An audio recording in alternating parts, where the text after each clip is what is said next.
Hello once again, welcome back. Today we're going to be talking about phrasal verbs, and we're going to concentrate on phrasal verbs about travel. Now first, what are phrasal verbs? Phrasal verbs in English are when we take a verb and we put it with usually another word, usually a preposition, and what happens is we get a new meaning. So if we take the word drop, we take the word off, we put them together, we have a new meaning. We're not talking about dropping something on the ground anymore.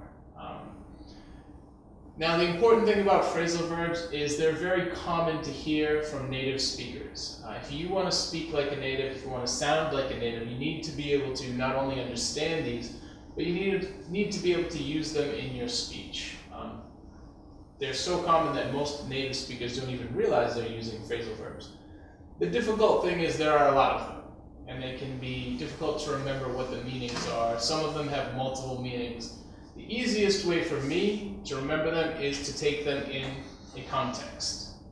Which phrasal verbs do we use for travel? Which phrasal verbs do we use for everyday things? Which phrasal verbs are we going to use for work? Which ones for school? Okay. Today what we're going to do is talk about the phrasal verbs we like to use for travel. So let's imagine that we're going to go on a trip somewhere. We're going to get on a plane and we're going to go somewhere. What phrasal verbs will we use? Well, the first thing that might happen is we look forward to the trip. Okay, we are pleased or excited about something that will happen in the future. Going to Hawaii, yeah, the weather will be beautiful, beautiful beaches. I'm really looking forward to my trip to Hawaii. What's the first thing that has to happen? Well, I have to go to the airport. So hopefully my friend is going to pick me up. He's going to drive to my house in the car. I'm going to get in. That is the first action. He's going to pick me up. To collect or fetch someone, and again, it's usually in your car when you pick someone up. Maybe before I'm leaving, if I'm gone for a long time especially, maybe someone will come to see me off. Maybe my family, my brothers, my parents. They want to say goodbye, and they not only want to say goodbye, but they want to say goodbye in person. They want to hug me. It's not the same as a phone call. They want to see me off. And again, when we use phrasal verbs, sometimes the object will end up in the middle. But that's a lesson for a different day. Okay? So my friends have seen me off. My family has seen me off. My friend is now driving me, and when we get to the airport, he drops me off. He leaves me at the airport. So we have these phrasal verbs to do with cars. We have phrasal verbs for saying goodbye. He will drop me off at the airport. When I get to the airport, the first thing I want to do is check in. Okay, I want to take my bags and I want to go to the airline counter. Now, as we see later, we can use check-in also for the hotel. But the first thing we want to talk about is the airline counter. I'm going to go there. I'm going to hand them my passport. They're going to take my bags, give me those tickets that they put on them. They're going to give me my boarding passes. These are all the things that happen when we check in. Now, some airports actually have self-check-in. But when you think of check-in, it's going to that airline counter.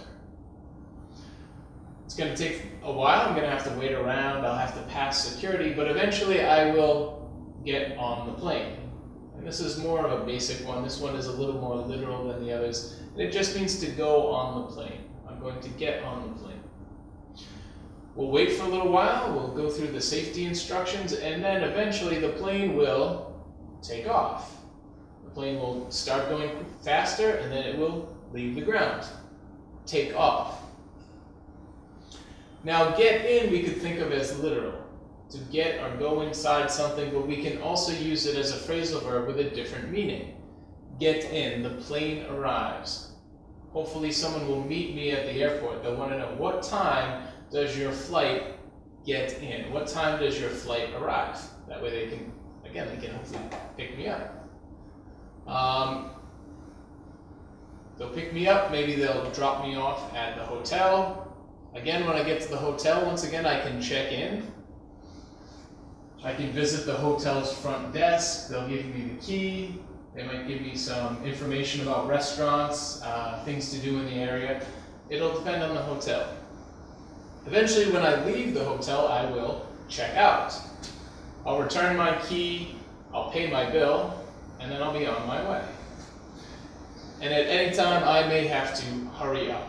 I may ask someone else, please hurry up, I need to go, I need to be on time, my flight leaves at this hour. We often use hurry up as a command. Hurry up, please, I really need to go. Hurry up. Okay? This is just one list of phrasal verbs. There are thousands and thousands of phrasal verbs. Some of these phrasal verbs also have different meanings. But again, for me, the simplest way to remember phrasal verbs is to think of them in a context. If we talk about traveling, these are going to be some of the more common ones. Okay, I hope this was helpful, and thank you, and I'll see you again next time.